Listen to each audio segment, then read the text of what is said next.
Welcome into the show. This is Philadelphia Eagles Now, and I'm Chase Sr. Thank you so much for taking the time out of your day to kick it here with me on the program. Coming up, Howie Roseman, according to NFL insider Albert Breer, is making calls and monitoring the pass rusher market. NFL trade deadline coming up on November 5th. Will the Eagles general manager make a splash move? As part of that conversation, we have a new Myles Garrett trade update. And then on the back end of the show, we're going to open up the floor. We're going to hear from all of our real ones and legendary subscribers, and we're going to take your questions. So let's begin with what Albert Breer had to report. He's an excellent NFL insider for SI, MMQB, taking over for Peter King, and really hasn't missed a beat since Peter King decided to retire after a long and illustrious career as a sports writer. And Albert Breer said the Eagles, a team that is likely to check in on the pass rushing market ahead of the NFL trade deadline. Some of you will say, that is awesome. Others will say, well, no shit, Chase, because we're talking about Howie Roseman, and he's always making calls. He's always gauging interest. He's always looking to improve his football team. And all of those are facts, which is why it cracks me up when we have trade conversations on this show and people will say, it's never going to happen. Yet, Philadelphia, the last few off seasons, they've been pretty active at the NFL trade deadline. They've been active in making trades in general, in being aggressive in NFL free agency. With Howie Roseman, you truly never know what is up his sleeve, what he's capable of, which bullets he has in the chamber, because he is a mover, a shaker, and one of the more aggressive general managers in the sport. And when I was at the NFL Combine in Indianapolis, and I was interviewing Howie Roseman to see how he thinks on a micro, macro level, to hear how aggressive he is, to think about optionality, how he uses it at his disposal, how he's a genius with the salary cap and leverage. This dude is extremely bright, and I can tell you this, thanks to Jeffrey Lurie giving him the runway, Howie Roseman is always going to monitor which players are available, and if he has to give up draft capital or player capital to improve his football team, he's shown the propensity to do that. So with that, these are some of the pass rushing targets that come to mind here for Philadelphia, and these are players who have been rumored to be available, who could fit what Philadelphia wants to do from a scheme and financial perspective, and obviously, they're all types of different players. You have a star in Myles Garrett, who is going to go down as one of the top pass rushers in the history of the National Football League. You have Chase Young, who was drafted so high by Washington out of Ohio State in 2020, right after Nick Bosa, and was an excellent player as a rookie, hurt his knee year two, has shown some glimpses of being a really good pass rusher, but has been really up and down. Last year, traded from Washington to San Francisco. He played okay, but sometimes his lack of hustle is a little bit frustrating. But as a physical freak, Chase Young has one of the better body types among any pass rusher that you'll see at that defensive end spot. Josh Uche of the New England Patriots, more of a rotational guy who's going to be a lot more affordable than Myles Garrett and Chase Young. But he's a player who could help you as far as depth. Za'Darius Smith, throughout his career, has been a very productive player in getting after the quarterback. Baltimore Ravens, Minnesota Vikings, Cleveland Browns. He gives you a vet who you are pretty sure what you're going to get from him. And then Harold Landry, highly touted player who's been a little bit frustrating from time to time, but over his last 17 games, we're going to show you some numbers here in a bit.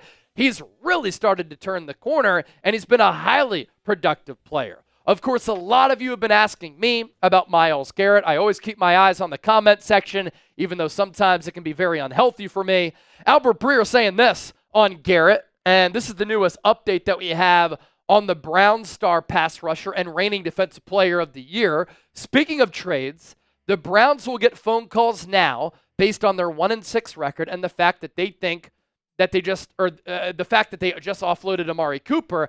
I don't think they'll move Myles Garrett, but some fishing has taken place, and anyone can call. Other players to watch, Denzel Ward or Jeremiah Owusu-Koramoah, even though the Browns did just recently sign both of those players, and they have been foundational pieces for that Browns defense. Myles Garrett, of course, would be the dream for Philadelphia. But if you want to make a move for a player of this caliber, the price tag would be hefty. We're talking about at least a first-round pick. If not, a little bit more. You might have to give up 2 ones. If you're giving up only a 1, maybe you're surrendering a second and or a third. If the Browns trade away the face of their franchise, they're doing that knowing that they're going to have to rebuild and they need the picks back to make the trade worth it in order for them to start that rebuilding process. Because Deshaun Watson just tore his Achilles. His cap hit next year, more than $70 million. That's not going away. Garrett this year has been a little bit banged up. Still a high-level player. 4 sacks, 7 TFLs, 2 fumbles forced, no fumble recoveries, bunch of quarterback pressures, bunch of quarterback hits. We saw when the Browns played the Eagles a couple of weeks ago how good he is on the backside of the run, against the run in general. He made a couple of really big plays behind the line of scrimmage against Saquon Barkley. How about the freakish athletic play that he had to block the field goal, which led to the Rodney McLeod 50-yard scoop and score? Myles Garrett, a generational player who's done nothing but be truly elite since being a number 1 overall pick out of Texas A&M. For Chase Young, frustrating watch. Injuries are a problem. Year 2 had the knee. Over the offseason, underwent a surgery on his neck. I know the Saints have been reeling. They've also suffered a bunch of injuries. Nearly 50% of their team is injured right now. But they do have a really good defense. And what concerns me, athletic freak is Chase Young. Not just because he has a nice name. 6'5", 265, but he only has 1.5 sacks. So why haven't the sack numbers been consistent? And why haven't they been better? Sometimes that lack of hustle and lack of effort is a little bit of a problem. Josh Uche, a few years ago, 11.5 sacks. Really good year back in 2022. Other than that, since being a second-round pick in 2020, he has not surpassed 3 sacks.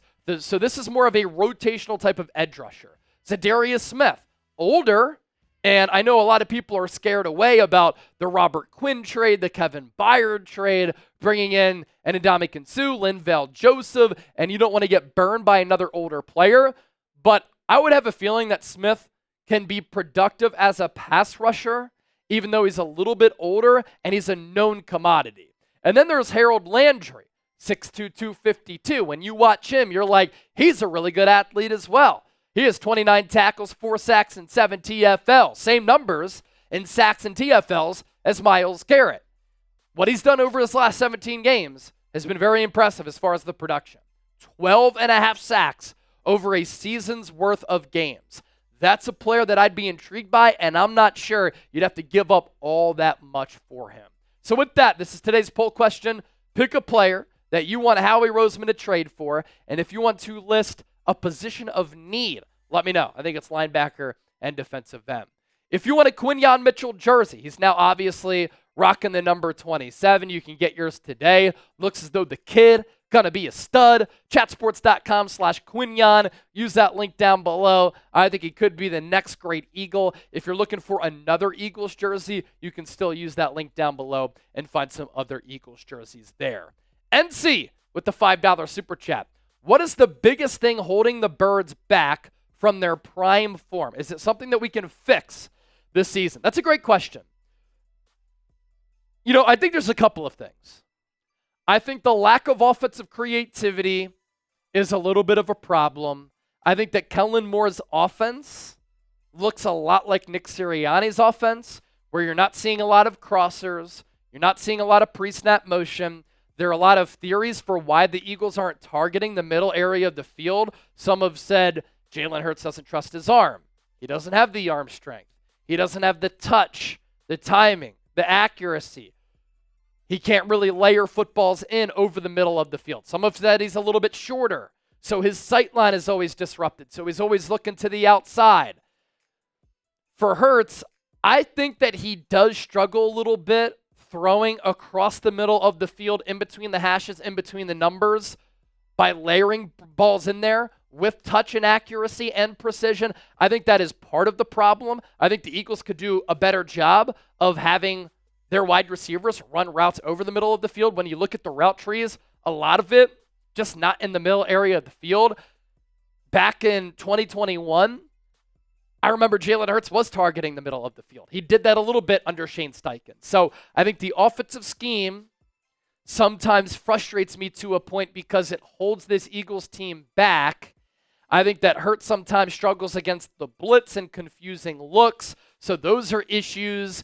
Sometimes sloppiness, dumb penalties, that can hold the Eagles back. And we have to figure out if this defense is legit. But the talent is really there, and we'll see how good this Eagles defense can be against Cincinnati. This is definitely one of the more all-around, well-rounded teams in the National Football League. Hopefully, they build off the momentum of 2 consecutive wins because we've seen glimpses of this team being really special. They haven't quite put it all together yet. Wow, I am a Philly fan living in South Korea, though I have never been in the USA. I trust Mr. Roseman. Go Birds. So we have some Korean currency here, which rounds out to be about 20 American dollars. And I wish I knew what your name was because it's not showing up for me. But look, let me tell you this. Go Birds. Thanks for supporting the show. Philly fan living in South Korea is so cool. Thank you so much for watching the program. That means a lot. Let's take some more of your questions here. The Smoker Boys, Cooper Kupp trade talk. So I don't think it's going to happen. He's pretty expensive. He's older. The injury history really concerns me. The cap hit this year, next year, very high. The Eagles don't really ever target their wide receiver 3. We saw it last year. We're seeing it this year with Jahan Dotson. So I just don't think that type of trade makes sense for Philadelphia. If they make a move, I think it's going to be on the defensive side of the ball. But of course, since the Rams are shopping Cooper Kupp, his name has been a popular topic among all NFL fans. And we did talk about that a little bit earlier this week. Andrew Nathan, Chase, what Eagles do you think could be on the trade block? Avonte Maddox, Albert O. Any chance that Howie flips Dotson for Kupp? Probably not. That would be wild. So I think Avonte Maddox could get dealt. Eli Ricks is another player to watch. Teams are always looking for corners. The Eagles are very deep there. They can afford to trade one of those players away. Albert O, look, I covered him in high school. I covered and followed his career when he played at Missouri. I was such a huge fan. He's such a great athlete. He had a lot of positive plays early in his career with the Denver Broncos, but he's a bad blocker. Hasn't been able to stay healthy, and unfortunately for him, I don't think he's lived up to what I thought he could be, and because of that, I'm not sure he has any value. I don't think Howie flips Dotson for Kupp. This is something to look out for, though. There's been some chatter that the Rams could trade Matthew Stafford to the Minnesota Vikings for Sam Darnold. If the Rams do that, they're completely resetting and rebuilding, and they're probably looking at that division saying, Seattle on the rise. Niners have been very good. Cardinals, they could be a little bit sneaky. And if they trade Stafford, I think they trade Kupp. And they just reset financially, and they clear a bunch of cap, and they try to get a young quarterback, or they try to groom Darnold. And if they trade Kupp, do they take on Dotson to be maybe a number 2 wide receiver alongside Puka Nacua? He's more of an outside guy. I think he at least prefers that as compared to being an inside guy. And he has 0.2 yards per route run. It's been awful for Philadelphia. He just hasn't fit in. Cool Reigns, Quinnen for Defensive Player of the Year. Is it crazy or is it realistic? It's not going to happen for him being Defensive Player of the Year. Look, I thought Aiden Hutchinson was going to maybe win that award before he broke his leg. I still think you have to look out for Fred Warner, TJ Watt. Those are some of the best defensive players in the game. I don't think that Quinnen is going to win Defensive Player of the Year. But no joke, I think that Quinyon Mitchell could be a Pro Bowler in year 1. And I'm not going to go as far as to say he's going to be an All-Pro because there are a lot of good corners in the NFL. But I think that he could be a Pro Bowler as a rookie, which would be tremendous. Lamont Lancaster. Chase, what about Khalil Mack? Interesting name for Khalil Mack. So I talked about him on the show a few weeks ago. And he played under Vic Fangio, when he was with the Chicago Bears. Very productive, knows the scheme, obviously a good scheme fit. He's on, I believe, the final year of his contract. And I kind of made the argument, look, if the Chargers aren't ready to compete right now, could they trade Khalil Mack to get something back for a player they might lose for nothing? Well, the Chargers are sitting at 3-3 right now. And so they have the possibility of making the playoffs. And if they're in the playoff hunt, I don't think they go sell mode. I think they want playoff experience for a quarterback like Justin Herbert so that he can get a playoff game under his belt. He's only played in one. And so the next 2 games really will determine, and the next 2 weeks will determine what teams do who are kind of on that border of, are we a playoff team? Are we not? Should we buy? Should we sell? And Khalil Mack could be a name to watch. Be sure to hit that subscribe button for daily and year-round coverage of the EAGLES. As always, thank you so much for watching the show, and we'll catch you next time.